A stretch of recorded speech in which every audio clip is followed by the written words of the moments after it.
Hello friends, good morning. I have already taught about part of speech in previous video. Now I am going to describe all part of speech in only one sentence. मैंने आपको previous video में बताया था कि part of speech होते क्या हैं. Part of speech at part of speech होते हैं. Verb, noun, adjective, adverb, pronoun, interjection, conjunction, preposition. Verb क्या होते हैं? वर्ब जो एक एक्शन वर्ड जो होते हैं वो वर्ब होते हैं. Noun name of person, place, things, noun. Adjective आपके जो नाउन और प्रोनाउन को डिस्क्राइब करते हैं वो एडजेक्टिव वर्ब होते हैं, एडजेक्टिव वर्ड होते हैं. एडवर्ब आपका जो डिस्क्राइब करता है आपका एडजेक्टिव को, वो आपका एडवर्ब होता है. प्रोनाउन, प्रोनाउन क्या होता है? जो नाउन के रिप्लेस में होता है उसको प्रोनाउन कहते हैं. इंटरजेक्शन जो है आपका इमोशंस या फीलिंग एक्सप्रेस करता है उसको इंटरजेक्शन कहते हैं. कंजंक्शन जो टू सेंटेंस को आपका कंबाइन करता है, ज्वाइन करता है, उसको कंजंक्शन कहते हैं. प्रीपोजिशन, प्रीपोजिशन जो आपका प्लेस, टाइम, डायरेक्शन डिस्क्राइब करता है उसको हम प्रीपोजिशन कहते हैं. अब हम आपको इतनी सारी चीज़ें याद रखना इम्पॉसिबल होता है. कभी कभी हम जब हमारे एग्ज़ाम में आता है कोई भी एग्जाम्पल या कोई भी क्वेश्चन आता है तो हम देखते हैं अब इतनी सारी चीज़ें एक साथ याद नहीं रहती हैं, तो हम आपको एक सिंपल वे में बताते हैं आप पार्ट ऑफ स्पीच को कैसे समझ सकते हैं. तो एक है हमारा, जैसे कोई भी आपका एग्जाम्पल हो गया, well he and my little Eddie walk to school slowly. Well well well आपका थोड़ा सा बता रहा, हाँ, एक्सप्रेस स्ट्रॉन्ग इमोशंस और feelings something. It's well is interjections. He आपका रिप्लेस कर रहा है नाउन को, तो आपका प्रोनाउन हो गया. एंड आपका कंजंक्शन है क्योंकि ये ज्वाइनिंग वर्ड है. एंड सबसे इजी होता है, मोस्टली सेंटेंसेस में होता है. एंड आप समझ सकते हो इजीली कि आपका ये कंजंक्शन होता है. माई आपका यहाँ पर क्या है? डिटर्मिनर्स. ये नया वर्ड है, मैं आपको बताऊंगी कि इसको डिटर्मिनर क्यों है. और ये आपका 9 पार्ट ऑफ स्पीच हो गया. ठीक है, 9th नंबर में मैंने आप इसको ऐड किया है. ये आपका डिटर्मिनर ऐड होता है.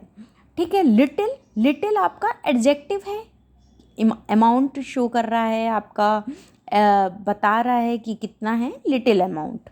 ठीक है. लिटिल एडी, अब यहाँ पे एडी की बात कर रहे हैं. लिटिल एडी मतलब आपको नाउन को बता रहा, नाउन के बारे में आपको बता रहा है कि वो कैसा है, छोटा है. ठीक है. वॉक टू, वॉक आपका वर्ब है, इजी आप कर सकते हो, इजली ये समझ में आता है कि वॉक आपका वर्ब होगा. टू आपका प्रीपोजिशन है. स्कूल आपका नाउन है, नेम है स्कूल, मैंने उसको नेम दिया स्कूल का, एक बिल्डिंग को नेम दिया स्कूल का. ठीक है. स्लोली, स्लोली कैसे? स्लोली, धीरे धीरे, तो एडवर्ब. तो आपका ये क्या हो गया? एडवर्ब हो गया. अब जब देखिए वर्ब आपका, हमें ये स्टेट याद रखनी पड़ेगी. ये जो मैंने ब्लैक पेन से लिखा हुआ है वो मुझे स्टेट को याद रखना पड़ेगा कि वर्ब क्या है हमारा, एक्शन वर्ड है या स्टेट वर्ड है. जैसे to be, have, do, like, work, dance, can, ये हमारा क्या है? ये हमारी वर्ब होते हैं. नाउन नेमिंग वर्ड्स होते हैं जिनको हम नाम देते हैं. नेमिंग वर्ड्स को हम नाउन कहते हैं. Kalpana, girl, teacher, pen, cat, work, city, India, इन सबको हमने नाम दिया हुआ है. तो ये नेमिंग वर्ड्स क्या हो गए? नाउन हो गए. प्रोनाउन क्या है? Replaces a noun. जो नाउन को रिप्लेस करते हैं उनको हम बोलते हैं प्रोनाउन. जैसे आई, यू, ही, शी, इट, सम, या ये आपका क्या है? रिप्लेस किया है इन्होंने नाउन को, तो ये प्रोनाउन हो गए.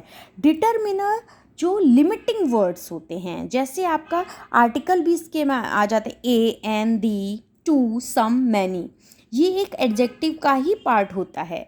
ठीक है, डिटर्मिनर. तो ये आपके आ गया. एडजेक्टिव हमारा डिस्क्राइबिंग वर्ड्स होता है. Describe a noun, good, big, red, interesting, तो ये आपको नाउन को, ये आपका नाउन को डिस्क्राइब करा है कि कैसा है, बिग है कि लिटिल है कि कैसा है. Adverb, describe a verb, adjective and another adverb. Adverb क्या करता है? डिस्क्राइब करता है वर्ब को, एडजेक्टिव को और दूसरे एडवर्ब को. जैसे slowly, silently, well, badly, very, really, ये आपका क्या हो गया? Adverb. Prepositions shows relationship, relationship दिखाता है, जैसे कि to, at, after, on, it. ठीक है, मैं दूसरा सेंटेंस बताऊंगी जिससे आपको क्लियर होगा। कंजंक्शन आपका ज्वाइनिंग वर्ड होता है। इट्स वेरी इजी कि ज्वाइनिंग वर्ड है, आपके दो सेंटेंस को जोड़ दिया हमने किस इसकी कंजंक्शन की हेल्प से, एंड, बट, व्हेन, इनकी हेल्प से जोड़ दिया। It's very easy. Next one is interjection, expressive word. मैंने अभी पीछे आपको प्रीवियस वीडियो में देखिएगा, आप एक बार चेक करिएगा, मैंने आपको बताया हुआ है कि एक्सप्रेसिव वर्ड्स जो होते हैं वो सारे इंटरजेक्शन में आते हैं। ओ, आउच, हाय, वेल, वाओ, ये सारे क्या हैं आपके इंटरजेक्शन हैं। अब जैसे एक सेंटेंस ले लिया, फिर से मैं देखती हूँ example. Wow, he ran fast after the yellow bus and caught it. Wow, it's a interjections. He, it's a pronoun. Ran, भागा कैसे, तेजी से। ठीक है, तो तेजी से जो है वो एडवर्ब हो गई, भागा means verb. He pronoun replace हुआ ना, नाउन से रिप्लेस हुआ तो आपका he, it's a pronoun. Interjection, wow, it's a emotions, feeling, express. ठीक है, एक्सप्रेशन। एंड आफ्टर, आफ्टर कैसे, after the yellow bus. After means prepositions, the, determiners, a and the, determiners. Yellow, it's a adjective, bus कैसी है, yellow है, तो ये noun को describe कर रहा है, कैसी है, येलो है, मीन्स एडजेक्टिव। बस a noun, name, okay, it's noun. Now and conjunctions, and is a conjunctions, caught, it's a verb, and it is also pronoun। ठीक है, तो आप ये ईजिली समझ सकते हो। आप फिर से वीडियो देखना, 2-3 बार और देखना, और खुद से सेंटेंस लीजिएगा, उसको फिर से समझिएगा। 2-3 सेंटेंस लीजिए, एक आप अपने मन से ही लीजिए, तो 2-3 सेंटेंस बनाइए और फिर ट्राई करिए कौन कौन सी चीज़ें हमारी हैं, क्या क्या है। ठीक है, ओके, और अच्छे से समझिएगा। All the best, have a nice day.